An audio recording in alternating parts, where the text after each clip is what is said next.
1872년 12월 4일 대서양 한복판에서 한 척의 범선이 발견되었습니다. 돛은 펄럭이고 있었고 배는 멀쩡했습니다. 하지만 배 위에는 아무도 없었습니다. 선장과 승무원 10명, 그리고 선장의 아내와 2살 딸까지 모두 바다 위에서 증발해버렸습니다. 이것은 바다 역사상 가장 유명한 유령선 메리 셀레스트호의 이야기입니다. 메리 셀레스트호. 그 이름조차 저주받은 듯 했습니다. 원래 이름은 아마존이었죠. 1861년 건조된 이 배는 태생부터 불운했습니다. 첫 번째 선장 로버트 맥넬런은 임명 9일 만에 폐렴으로 급사했고 이후 여러 차례 사고와 좌초를 겪었습니다. 1869년 배는 메리 셀레스트로 개명되었습니다. 마치 과거의 저주를 지우려는 듯이 말이죠. 하지만 운명은 쉽게 바뀌지 않았습니다. 1872년 11월 7일 뉴욕 항구 메리 셀레스트호는 이탈리아 제노바를 향해 출항했습니다. 선장은 37세의 벤자민 브리그스. 경험 많고 신실한 선원으로 유명했던 그는 이번 항해에 특별한 동반자들을 데려왔습니다. 아내 사라와 2살 난 딸 소피아였죠. 브리그스 선장은 신중한 사람이었습니다. 승무원 7명을 매우 까다롭게 선별했고 모두 금주를 하는 선원들이었습니다. 화물은 1701배럴의 알코올 원액. 당시로서는 상당한 가치의 화물이었습니다. 출항 전 마지막 편지에서 사라 브리그스는 시어머니에게 이렇게 썼습니다. 날씨만 좋아지면 곧 출발합니다. 모든 것이 순조롭습니다. 소피아는 건강하고 아서를 많이 그리워합니다. 이것이 그녀가 남긴 마지막 메시지였습니다. 메리 셀레스트호는 순조롭게 대서양을 건넜습니다. 브리그스 선장의 항해 일지는 매일 꼼꼼히 기록되어 있었죠. 11월 24일 바람이 좋다. 순조로운 항해 중. 11월 25일 포르투갈 아소르스 제도 산타마리아 섬 동쪽 6마일 지점 통과. 이것이 마지막 기록이었습니다. 그 후 9일간 그 누구도 이 배에서 무슨 일이 일어났는지 모릅니다. 9일간의 침묵. 바다만이 그 비밀을 간직하고 있었습니다. 같은 시기 영국 상선대위 그라티아호가 같은 항로로 항해하고 있었습니다. 선장 데이비드 모어하우스는 우연히도 브리그스 선장의 오랜 친구였습니다. 그들은 뉴욕에서 마지막으로 만나 서로의 항해 안전을 빌어주었죠. 12월 4일 오후 그는 상상도 못할 광경을 목격하게 됩니다. 포르투갈 해안에서 약 600마일 떨어진 지점.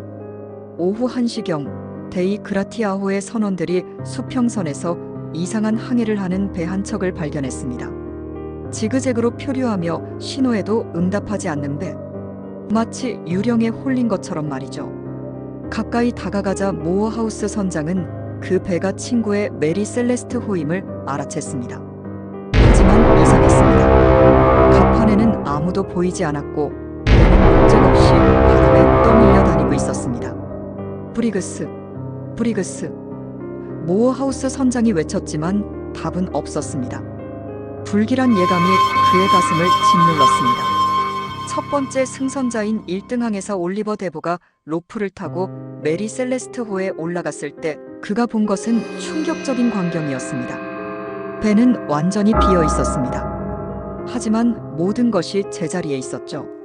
침대는 정돈되어 있고 개인 소지품들도 그대로. 심지어 선장실 탁자 위에는 아직 따뜻한 차 한 잔이 놓여 있었습니다. 마치 모든 사람들이 순간적으로 증발해버린 것 같았습니다. 대부가 배 안을 자세히 조사하자 더욱 기이한 점들이 드러났습니다. 먼저 구명보트 한 척이 사라져 있었습니다. 하지만 그것을 내린 흔적은 급작스러웠죠. 로프가 깔끔하게 풀린 것이 아니라 칼로 잘린 듯 했습니다. 항해의 필수적인 도구들이 선별적으로 사라져 있었습니다. 나침반 6분위. 그리고 항해일지의 마지막 10페이지. 마치 누군가 급하게 배를 떠날 준비를 한 것 같았죠. 하지만 개인 소지품들은 모두 그대로였습니다. $1,500의 현금도 손대지 않은 채 말이죠. 화물칸을 확인해 보니 1701개의 알코올 배럴 중 9개가 비어 있었습니다. 하지만 이상하게도 배럴들은 손상되지 않았고 술을 마신 흔적도 없었습니다. 그 대신 화물칸에는 약 3.5피트의 물이 고여 있었지만 침몰할 정도는 아니었습니다. 가장 미스터리한 것은 시간이었습니다. 주방의 스토브는 아직 미지근했고 선장 침실의 침대에는 누군가 잠들었던 자국이 선명했습니다. 어린아이용 옷가지들이 빨랫줄에 걸려 있었죠. 소피아의 것들이었습니다. 지브롤터에서 열린 해사법원 조사는 3개월간 계속되었습니다. 솔리플러드 법무관은 모든 가능성을 검토했습니다. 폭풍 후 기상 기록상 그 지역에는 심한 날씨가 없었습니다. 해적의 공격, 값비싼 화물과 현금이 그대로 남아 있었죠. 일부에서는 보험금을 노린 자작극이라는 의혹을 제기했습니다. 하지만 증거를 살펴보면 이 가설은 성립하지 않습니다. 브리그스 선장은 배의 8분의 1의 지분을 소유하고 있었고 배를 매각하는 것이 보험금보다 훨씬 유리했습니다. 게다가 그가 사랑하는 아내와 딸을 위험에 빠뜨릴 이유는 전혀 없었죠. 현대의 전문가들이 제시하는 가장 유력한 가설은 알코올 증기 폭발설입니다. 2006년 안드레아 셀라 박사의 실험에 따르면 알코올 증기는 폭발하지만 화염 없이 압력파만 생성할 수 있다고 합니다.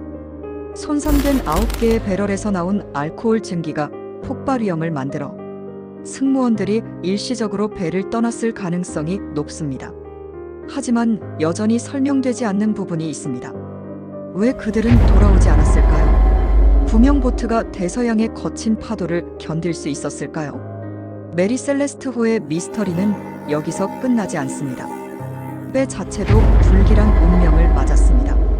이 사건 이후 13년 동안 선주가 17번이나 바뀌었습니다. 그 누구도 이 배를 오래 소유하려 하지 않았죠. 선원들 사이에서는 이 배가 저주받았다는 소문이 돌았습니다. 마지막 선주 길먼 파커는 결국 이 배를 보험 사기에 이용하려 했지만 그마저도 실패하고 감옥에 갇혔습니다. 1885년 메리 셀레스트호는 아이티 해안에서 의도적으로 좌초되어 생을 마감했습니다. 하지만 이상하게도 파커의 사기 시도조차 제대로 되지 않았습니다. 마치 배 자체가 자신의 운명을 거부하는 것처럼 말이죠. 1884년 아서 코난 도일이 이 사건을 소재로 소설 제이 하버쿡 잽슨의 증언을 발표했습니다. 소설에서는 복수심에 불타는 아프리카인이 배를 탈취한다는 내용이었죠. 많은 사람들이 이를 사실로 믿었고 메리 셀레스트호의 전설은 더욱 커져갔습니다. 20세기에 들어서는 외계인 납치설, 바다 괴물설, 심지어 버뮤다 삼각지대와 연결하는 이론까지 등장했습니다. 하지만 과학적 증거는 여전히 알코올 증기 폭발을 가리키고 있습니다. 그런데 혹시 아시나요? 메리 셀레스트호가 발견되기 직전 같은 해역에서 다른 배들도 승무원 없이 표류하고 있었다는 기록이 있습니다. 1872년 말 대서양에서는 도대체 무슨 일이 일어났던 걸까요? 바다는 수많은 비밀을 간직하고 있습니다. 하지만 메리 셀레스트호만큼 완벽한 미스터리는 드뭅니다. 아무런 흔적도 남기지 않고 사라진 10명의 사람들. 마지막 순간에 과연 무슨 일이 일어났을까요? 혹시 여러분에게 새로운 가설이 있다면 댓글로 여러분의 추리를 들려주세요. 바다 위에서 일어난 또 다른 미스터리들이 궁금하시다면 구독과 좋아요 잊지 마세요.